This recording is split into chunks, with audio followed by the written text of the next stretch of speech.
Hello my dear friends, तो देरी ना करते हुए शुरू करते हैं हम आज के इस एपिसोड को। एपिसोड की स्टार्टिंग में ही हम देखते हैं जिस तरीके से इज़रा को लग रहा होता है कि उन्हें कोई ना कोई देख रहा है, तो एकदम से उसे व्हाइट बाल नजर आते हैं और फिर वो दूर से देखकर कहता है कि कौन कौन है वहां पर। और तभी सामने से गिनोबल आकर कहती है कि प्लीज शांत हो जाइए, यहाँ पर मैं हूँ। और उन्हें अचानक से सामने देखकर इज़रा कहता है, डचेस ग्लोबल, आप यहाँ पर कैसे? और तभी फिर वो कहती है, देखो मुझे एक्सप्लेन करने दो, मैं यहाँ पर किसी अच्छे काम के लिए आई हूँ। मुझे असल में यहाँ पर मैडम एडेबल ने बुलाया था रात को मिलने के लिए। और तभी ये बात सुनकर इज़रा हमारी हीरोइन की तरफ देखने लगता है और कहता है कि क्या सच में लेडी एडेबल ने तुम्हें यहाँ पर बुलाया था आज रात को मिलने के लिए? और ये बात सुनकर हमारी हीरोइन एकदम से परेशान हो जाती है और कहती है कि नहीं, मुझे इस बारे में कुछ भी नहीं पता है। और तभी गिनोबल एकदम से हैरत में पड़ जाती है और कहती है कि क्या कहा आपने? और फिर वो गुस्से में आकर बोलने और चिल्लाने लगती है कि अभी अपनी ऐसी मासूमियत भरी अदाओं से ना लोगों को बेवकूफ बनाना बंद कीजिए। मैं तंग आ चुकी हूँ आपकी ऐसी बेचारी हरकतें देख देख कर। मैं जानती हूँ कि ये सब कुछ आप जानबूझकर करती हैं। मैं यहाँ पर इसलिए आई हूँ क्योंकि मुझे मैसेज मिला था कि मुझे से आप मिलना चाहती हैं, इसलिए तो मैं यहाँ पर आई हूँ, वरना मैं क्यों आती। और तभी हमारी हीरोइन सोचने लगती है कि ये सब किस बारे में बात कर रही है, मुझे तो कुछ भी पता नहीं है। और उसकी ऐसी सिचुएशन देखकर कहीं ना कहीं इज़रा इस बात को समझ रहा था। और तभी फिर वो कहता है कि लगता है यहाँ पर कोई मिसअंडरस्टैंडिंग हुई है, और वैसे भी अभी लेडी एडेबल इस वक्त ठीक भी नहीं है, वो बात नहीं कर सकती। तो फिर ऐसा करते हैं, आप कभी दोबारा यहाँ पर आ जाइएगा, फिर बात कर लेंगे। और ये बात सुन के गिनोबल तो एकदम से और गुस्से में आ जाती है और कहती है कि लॉर्ड इज़रा, क्या आप मुझे इस तरीके से ट्रीट करेंगे जैसे मैं बिन बुलाए मेहमान हूँ यहाँ पर? क्या सच में? हाँ, अब ऐसा भी व्यवहार होगा मेरे साथ? क्या भूल गए हैं कि मैं कौन हूँ? मैं एक रॉयल फैमिली से हूँ, समझ गए? और मैं एक डचेस हूँ, और मैं यहाँ पर जो बात करने आई हूँ मैं वो कर जाऊंगी। और ये अपनी मर्जी से मुझे यहाँ पर बुला सकती है अपनी बातें करने के लिए, तो क्या मैं अपनी बातें नहीं करूंगी यहाँ पर? अब इनके पास मन नहीं है या टाइम नहीं है, तो क्या मैं अपनी बात यहीं पर छोड़ दूं? और इस तरीके से उसको गुस्से में आता देख हमारी हीरोइन कहती है, डचेस गिनोबल, क्या आप यहाँ पर मेरे साथ उस दिन जो कुछ भी हुआ आपके सैलून में, अब वो सब यहाँ पर बात करने के लिए आई हैं? और ये बात सुनकर वो कहती है, हाँ तुमने सही कहा, यहाँ पर कुछ ऐसी बातें थी जो मैं तुम्हारे साथ करना चाहती थी।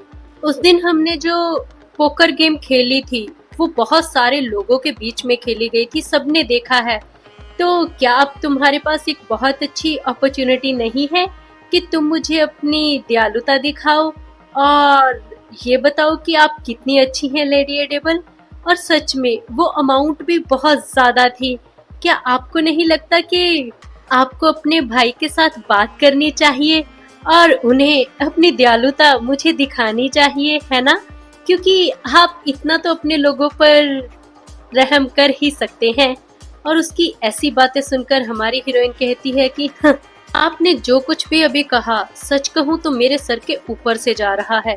सबसे पहली बात, वहाँ पर्दाओं पर जो कुछ भी लगा वो आपकी मर्जी से लगा था, किसी ने आपको मजबूर नहीं किया था। और आप कहती हैं कि मुझे आप पर दयालुता दिखानी चाहिए, पहले आपको तो मुझ पर, एक गांव की लड़की पर रहम करना चाहिए था ना।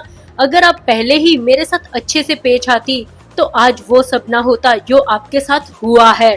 और तभी फिर वो दांतों तले अपनी जीभ को दबा लेती है और कहती है कि क्या कह रही हो तुम?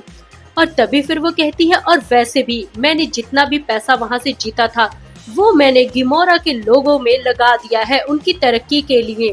तो आप बताइए ना, हाउस ब्रॉनपार्ट इसकी भरपाई क्यों भरेगा? मेरा भाई बल्कि आपको पैसे वापस क्यों करेगा? और वैसे भी हमने वो पोकर गेम तो इसीलिए शुरू की थी ना कि जो भी जीतेगा वो गिमोरा की बेटरमेंट के लिए उसमें पैसा डालेगा। और अब आप मुकर रही हैं क्या? और उसकी ये सारी बातें सुनकर गिनोबल तो एकदम से चुप हो जाती है, जैसे कि अब उसकी बातें खत्म हो चुकी हों। और ये सारे मंजर को देखकर हमारी हीरोइन उसे बड़े ही प्यार से कहती है कि अब लगता है आपके पास कोई बात ही नहीं बची है करने के लिए। अगर कोई बात नहीं बची है डचेस, तो मुझे लगता है कि मुझे अब यहाँ से निकलना चाहिए। और वो चुपचाप गिनोबल के पास से निकल जाती है और हम देखते हैं कि हमारी बेचारी गिनोबल तो एकदम से गुस्से में आ जाती है और वो पीछे पलटकर गुस्से में एडेबल को देखकर कहती है कि तुम चुड़ैल हो एडेबल। हाँ, तुम्हारी हिम्मत कैसे हुई? तुम देखना मैं तुम्हारे साथ क्या करती हूँ। मैं तुम्हें कच्चा चबा जाऊंगी, मैं तुम्हें छोड़ूंगी नहीं। और फिर इधर दूसरी तरफ हम देखते हैं कि इज़रा हमारी हीरोइन को छोड़ने उसके कमरे में आ जाता है और बाहर से ही उसे कहता है कि अगर तुम्हें किसी भी चीज़ की कोई भी ज़रूरत पड़े तुम मुझे उसी वक्त आवाज़ लगा लेना। और हमारी हीरोइन कहती है हाँ ठीक है, आपका बहुत बहुत शुक्रिया लॉर्ड इज़रा, अब आप जा सकते हैं, मैं रेस्ट करने वाली हूँ। और ये बोलकर वो दरवाज़ा खोलकर ही वहाँ से निकल जाता है और हमारी हीरोइन चुपचाप आकर अपने बिस्तर पर खामोशी से बैठ जाती है। वहाँ पर एक भी लाइट नहीं जल रही होती, मतलब कि कोई भी दिया बाती नहीं जलाया होता। कमरे में पूरा अंधेरा होता है और वो अपने खुले बालों को इसी तरीके से बिखेरे हुए बिस्तर पर लेट जाती है और आज के दिन के बारे में सोचने लगती है। आज का दिन सच में बहुत ही मुश्किल भरा था, बहुत कुछ हुआ। आज उसने इतना बड़ा डिसीजन लिया जिसके बारे में उसने कभी सोचा भी नहीं था। उसे नहीं पता था कि कभी वो किसार से ऐसी बातें करेगी। और तभी फिर वो उन सब बातों को याद करने लगती है कि किस तरीके से डांस करते वक्त उसने कहा था कि मैं तुम्हारी शर्त मानने को तैयार हूँ, अब तुम बताओ क्या कीमत लगाने वाले हो। और फिर वो बाद में उसे ये भी कहती है कि मुझे मेरे दहेज के लिए अच्छी रकम चाहिए, शायद उन पैसों से इज़रा की कोई मदद हो सके। उसने कहा है कि वो एक अच्छा पति बनेगा और वो पूरी कोशिश करेगा इस रिश्ते को निभाने की। और तभी हमारे केसार उसे देखकर कहते हैं कि क्या सच में एडिबल तुम मुझसे शादी करना चाहती हो, उस इज़रा से? और तभी उसे इज़रा का चेहरा याद आता है जब वो उसे कहता है कि मैं एक अच्छा पति बनूंगा और तुम्हारा ध्यान रखूंगा।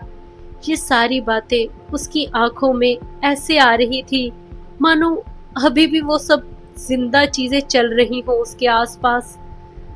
वो बहुत ही ज्यादा थक चुकी थी और उसकी आंखें भी अब थक चुकी थी, इसलिए वो अपनी आंखों को बंद कर दूसरी तरफ अपना चेहरा कर लेती है, अपने आप को शांत करने की कोशिश करती है।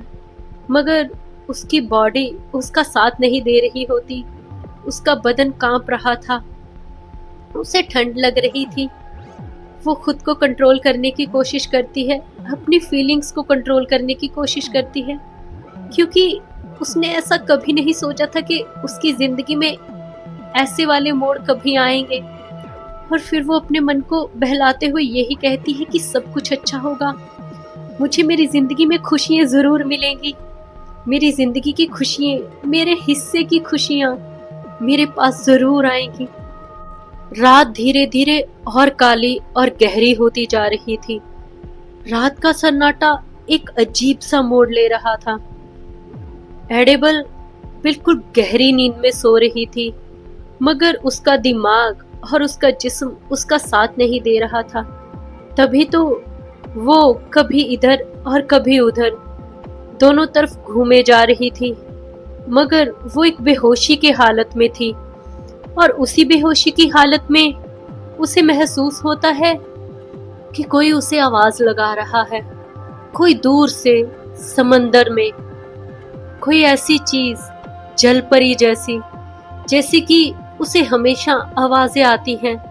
और वो आवाजें आज उसे आकर कह रही थी कि भाग जाओ एडेबल, भाग जाओ। ये आवाजें कुछ अजीब थी। ये आवाजें उसने पहली बार सुनी थी और उसे ऐसे लग रहा था वो खाई के अंदर घुसे जा रही है, मगर उसे कोई बाहर नहीं निकाल पा रहा। और उसे ये पता ही नहीं था कि उसके सामने कोई शख्स उसे उस खाई में धकेलने के लिए आ चुका है, उसे मारने के लिए और तभी इससे पहले कि वो चिल्ला पाती वो शख्स उसके चेहरे पर हाथ रख देता है और वो धीरे से चिल्लाने लगती है कि छोड़ो मुझे, ये क्या कर रहे हो। और वो चिल्लाते हुए कहता है कि चुप हो जाओ, मैंने कहा चुप हो जाओ, तुम्हें मरना होगा, सुना तुमने, तुम्हें मरना होगा, मेरे जिंदा रहने के लिए तुम्हें अपनी जान गंवानी होगी, इसलिए तुम्हें मरना होगा। उसकी आंखें ऐसी थी मानो के वो बस उसकी जान लेना चाहता था और कुछ भी नहीं। और हमारी हीरोइन उसके उस हाथ को पीछे हटाते हुए कहती है कि कौन हो तुम। मगर इससे पहले कि वो कुछ और बोल पाती, वो उसके गले को इस तरीके से पकड़ता है कि उसकी जान तक सांस अटक जाती है और वो बेचारी कुछ भी नहीं कर पाती। वो अपना पूरा जोर लगा रहा था और एडिबल, उसके तो हाथ पैर बिल्कुल ठंडे पड़ चुके थे, वो वैसे ही इतनी वीक हुई पड़ी थी और उसके ऊपर ये सब। अब उसके अंदर हिम्मत ही नहीं बची थी उसका सामना करने के लिए। तभी तो उसके हाथों की पकड़ जो उसे रोकने के लिए खड़े हुए थे वो भी एकदम से ढीली पड़ गई थी और उसकी आंखों की रोशनी भी मध्यम होने लगी। मगर तभी एकदम से खिड़की तोड़कर दूर से एक इंसान उसके कमरे में एंटर करता है और वो होता है ईगल, यानी कि उसका बॉडीगार्ड जो कि केसार ने रखा हुआ होता है। और आते ही वो चिल्लाने लगता है, लेडी एडिबल आप ठीक तो हैं। और इसके साथ ही हम इस एपिसोड को यहीं पे समाप्त करते हैं। मिलते हैं अगली बार एक नए एपिसोड।